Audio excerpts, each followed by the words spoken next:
can I just say one thing firstly? I love the name Eat Sleep Boxing Repeat. Welcome back to ESBR Boxing's YouTube channel. It's me, Niall. Delighted as always to be joined by Owen, and we're here in final prediction mode for this weekend's heavyweight contest between the unbeaten hot prospect Moses Itauma as he faces the American challenger and former NFL player Mike Balogun at the Oval Arena in Scotland, England. Of course, the Scotland, the undercard of Josh Taylor's return against Echo Esman in the welterweight division. So yeah, Owen, I hope you're well as always. Let's jump straight into it. Moses Itauma, seems to have the world at his feet, blasting through everybody, facing Mike Balogun this weekend. What is your final prediction for this one? Thank you for having me as always, and I'm just going to go in on the back of the blasting everyone out, and that will continue.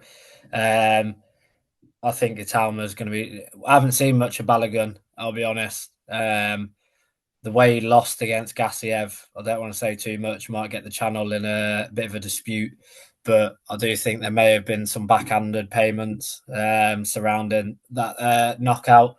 So if that's the way he's going to be against someone like Gassiev, imagine what someone like Itauma is going to do to him. I think everyone said Dempsey McKeen was going to be an interesting test to see where Itauma was at, and I think it took 3 punches for everyone to see where Moses Itauma's at.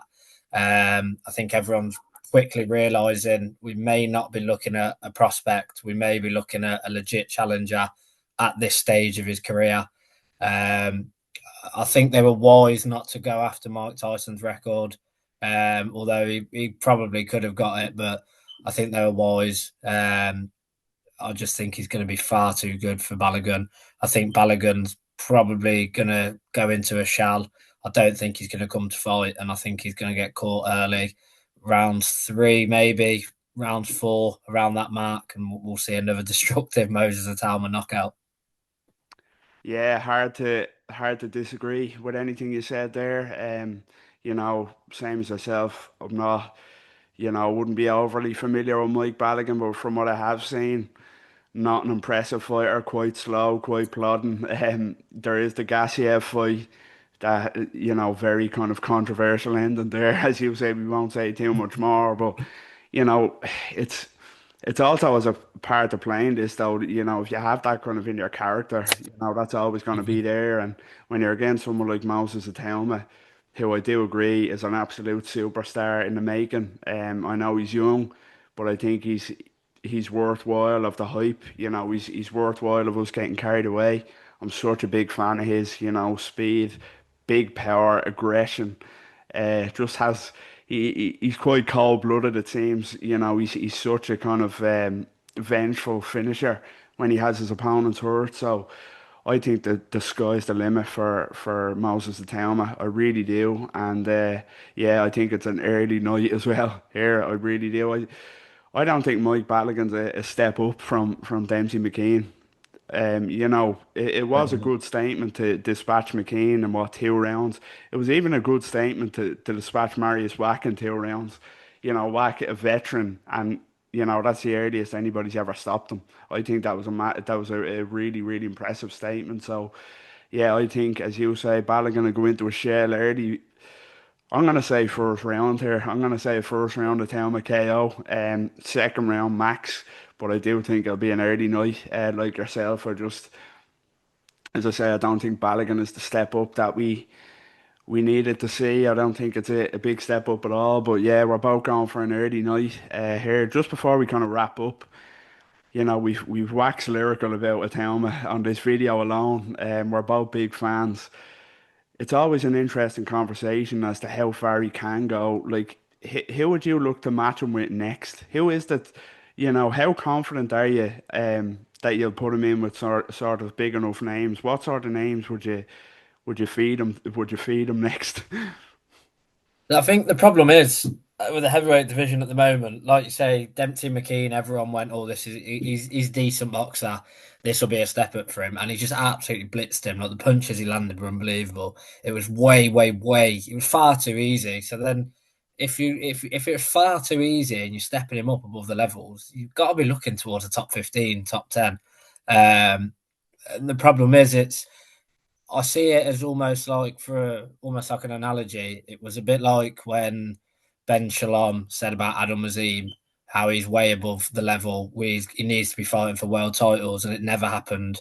And we're still talking over big fights. What big fights next? What big fights next? Dalton Smith fight, for example, 12, 18 months down the line.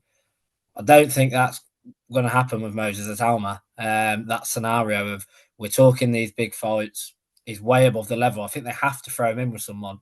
If he destroys Balogun, I think the only way I ever see this fight going is he either destroys him and knocks him out, or it's just an easy night's work to bank some rounds and he just boxes his ears off for the full fight. So then you've got to be looking at your Jagbers, Cabials, etc. Because even like the domestic names, do you really want to see him in with Wardley? Not really. Do I want to see him in with Okoli? Not really. Dylan White? Not really. Chisora for his 50th. Stupid fight. His levels above Dave Allen. We've got to look at the big names. So for me, if you throw him in there with someone ranked towards the bottom end of the top 10, your Hergoviches, your Cabials, etc., sort of around 7 or 8th ranked, and he dispatches of one of them, then it's got to be world titles. So that's what I want to see. I think with the Dempsey McKeen fight, as we'll always come back to it, that was where a lot of people said, we'll see what's next. Look what he did. So he's got to be tested. He's got to be tested. Absolutely, you're spot on. Like if you're good enough, what's the point in waiting? You know what I mean? That even if he gets stepped up and has a really hard time for, or even loses, you're gonna learn more in those fights than you would be bowling over people like Mike Balogun. You learn nothing in these fights, and he clearly is well above this level, as you said. Just to throw in a couple of other domestic names that I think he'd blitz. To be honest with you, there is the likes of Dylan White. I'd be looking to get Dylan White in with him. To be honest with you, I'd be looking to get as brutal as it would be, Joe Joyce. I'd get, it's a name, and you'd make a hell of a statement by knocking him out early, in my opinion. Richard Riakporhe, he's on a bit of a road to nothing at heavyweight now, to be honest with you. These are names that I think he'd dispatch, and but the bottom half for the top 15, I think he'd be more than ready for, as you said. Absolutely, I just think this kid is definitely special. He really is special. And I can't wait. I look forward to every time he fights. It's one to keep an eye out for. So yeah, Saturday is no different. That's myself and Owen's final predictions for this weekend. The return of Moses Itauma, the unbeaten heavyweight sensation, as he faces Mike Balogun at the Ovo Arena in Glasgow, Scotland. Of course, the undercard of Josh Taylor's return at welterweight against Echo Esserman. So yeah, we're both going for an early Itauma KO. Let us know what you think. Um, do you agree with us? Do you see it going a bit longer? And what is a town of ceiling? Get involved down below. Let us know what you think. As always, please drop a like on the video. Subscribe to our YouTube channel at ESBR Boxing, and follow us on all social media. Owen, until next time, take care.